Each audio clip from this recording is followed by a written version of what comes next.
আমি যেন কাবা দেখাইতে পারি। আল্লাহ কি কবুল করলেন। আমি যখন হজে পাঠালাম, বাবা হজ করে যখন বাড়িতে আসলেন, আমার দুইটা বিটি দৌড়ে গিয়ে আগে দাদুর কদমের থেকে পা থেকে এমনি করে হাত দিয়ে মুছে মুছে মুখে লাগাইতেছে। আমি বলছি, মা এগুলো কি করছো, আমার তো বুঝে আসছে না। আমার দুইটা বিটি বললো, আব্বু আমার দাদু মদিনার মাটি পাড়াইছে।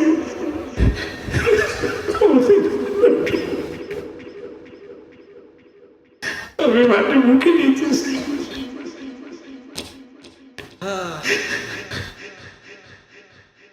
ও বাবা, মদিনার সাথে সম্পর্ক করে,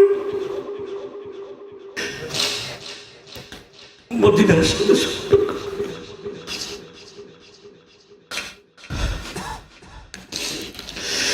মদিনার সাথে সম্পর্ক কেমন হবে? রব বলেন সম্পর্কের মূল উসুল এবং কানুন, কুল ইন কুনতুম তুহিব্বুনাল্লাহ ফাত্তাবিউনি ইউহিব্বুকুমুল্লাহ ওয়া ইয়াগফির লাকুম যুনুবাকুম ওয়াল্লাহু গফুরুর রহিম।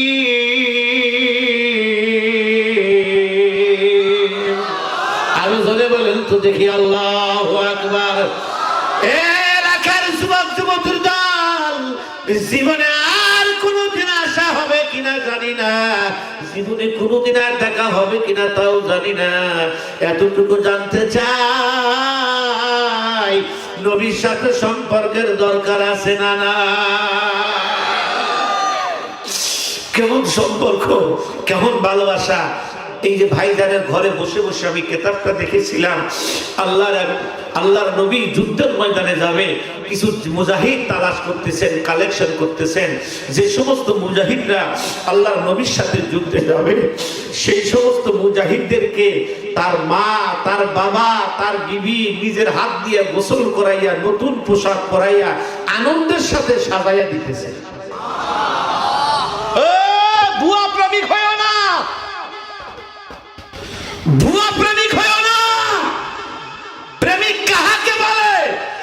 প্রেমিক তো তাহাকে বলে যে প্রেমিকের জন্য সব বিলাইয়া যায়, আমার বলতে কিছু থাকে না। কিন্তু একজন মহিলা, দুনিয়ায় কেউ নাই, উনি ঘরের মধ্যে 2 রাকাত নামাজ পড়ে খুব কান্না করতেছে। খুব কেন কান্না করে? মেয়েটা ভাবলো, হয় রে স্বামী তো নাই, স্বামীকে নবীর সাথে জিহাদের ময়দানে পাঠাবো, ভাগ্যটা আমার হলো না। কেন? স্বামী দুনিয়াতে নাই, কিছুদিন আগে নবীর সাথে গিয়ে শাহাদত বরণ করেছে। আল্লাহু আকবার, একটু ধরে বলেন। মুসলমান ভাই জানার, মেয়েটা ঘরের মধ্যে এত কান্নাকাটি করে, আমার বাবাও নাই, বাবাও ইন্তেকাল করেছে, বড় কোনো ছেলেও নাই, আমি কেমনে পাঠাবো? কিন্তু একটা কলিজার দল কেবল আমার বুকের মধ্যে দুধ পান করে, আমার বুকের দুধ পান করে ছোট্ট একটা বাচ্চা। এই বাচ্চাটাকে তো রাসূলের সাথে জিহাদেও পাঠানো যাবে না। মেয়েটা কান্না করতে করতে বুকের এই দুধের শিশুকে নবীজির কাছে নিয়ে আসছে। ওগো আল্লাহর রাসূল, আপনার কাছে আমার একটা প্রস্তাব। বলে কি প্রস্তাব? বলে আমার এই শিশুটাকে আপনি একটু জিহাদের ময়দানে নিয়ে যান। ও মা, তোমার এই বুকের শিশু দিয়ে আমি কি করব? দুধের শিশু দিয়ে কি করব? তলোয়ার তো চালাইতে পারবো না, ওকে দিয়ে আমি কি করব? মেয়েটা কান্দার বলে, হুজুর স্বামী নাই, স্বামীকে আপনার সাথে পাঠাবো। স্বামী কিছুদিন আগে শহীদ হয়ে গেছে। বাবা পাঠাবো, দুনিয়াতে বাবা বেঁচে নাই।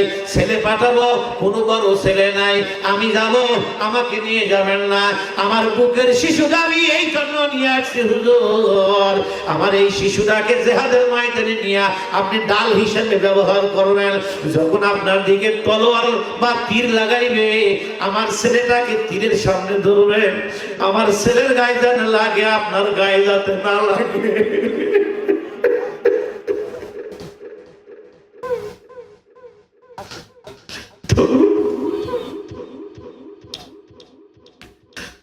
আমার কলেজের টুকরো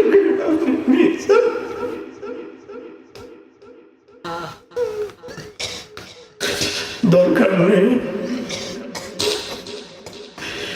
ওয়াজ আমার লম্বা না, আমি শেষ করে দিব। শেষ করার আগে শুধু পায়ে ধরি, এতটুকু আপনাদেরকে বলি, কাল মাহশারে আপন যদি খুঁজে পান একমাত্র নবীকেই পাবেন।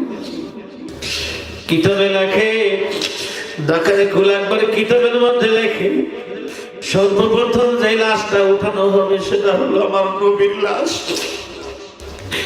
তিনজন ফেরেশতা উঠাইবে, জিবরিল মাফ করিয়া কবরে নিও না।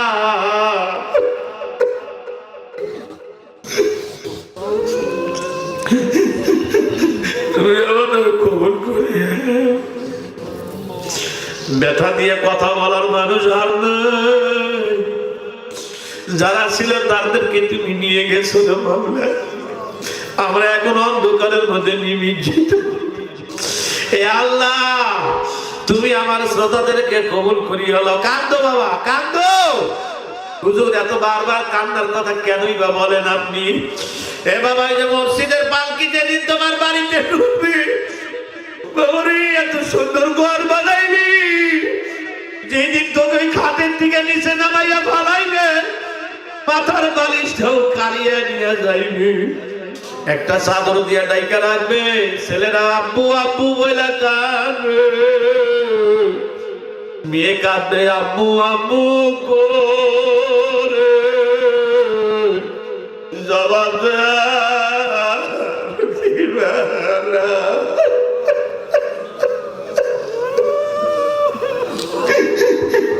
কেউ বড়র পাতা দিয়ে পানি গরম করবে, কেউ ঘরের সামনে কালো কুসুমি টানাইবে, গোসল করায় যখন খাটের উপরে সরাইয়া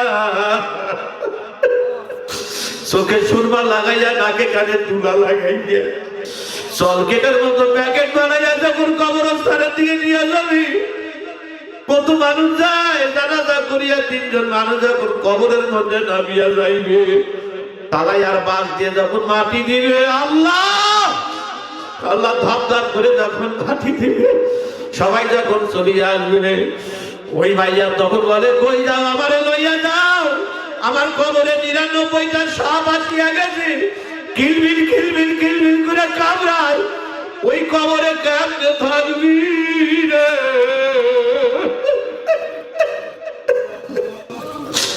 এরপরেও কি চোখে পানি আসে না বাবা? ও বাবা, আমি কেমনে করে বুঝাইলে তোমাদের দিলে ঢুকবে কথাগুলা? বাজান, আমি বক্তার উপযুক্ত না, তবু আমার হাতটা লাথি দিয়া দূরে দিও না, তোমাদের পায়ে ধরি বাবা।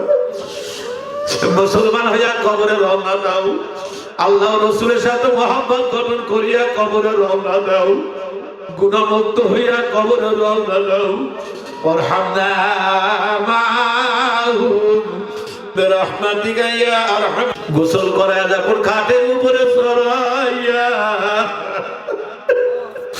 চোখে সুরমা লাগাইয়া, নাকে কানে তুলা লাগাইয়া, সলকেটের মতো প্যাকেট বানাইয়া যখন কবরস্থানের দিকে নিয়ে যাবি, কত মানুষ যায় জানাজা করিয়া, তিনজন মানুষ যখন কবরের মধ্যে নামিয়া যাইবে, তারাই আর বাঁশ দিয়ে যখন মাটি দিবে, আল্লাহ আল্লাহ ধাপ ধাপ করে যখন মাটি দিবে, সবাই যখন চলিয়া আসবে, ওই ভাইয়া তখন বলে, কই যাও, আমারে লইয়া যাও, আমার কবরে ৯৯টা সাপ আসিয়া গেছে, কিলবিল কিলবিল কিলবিল করে কামড়ায়, ওই কবরে কেমনে থাকবি রে?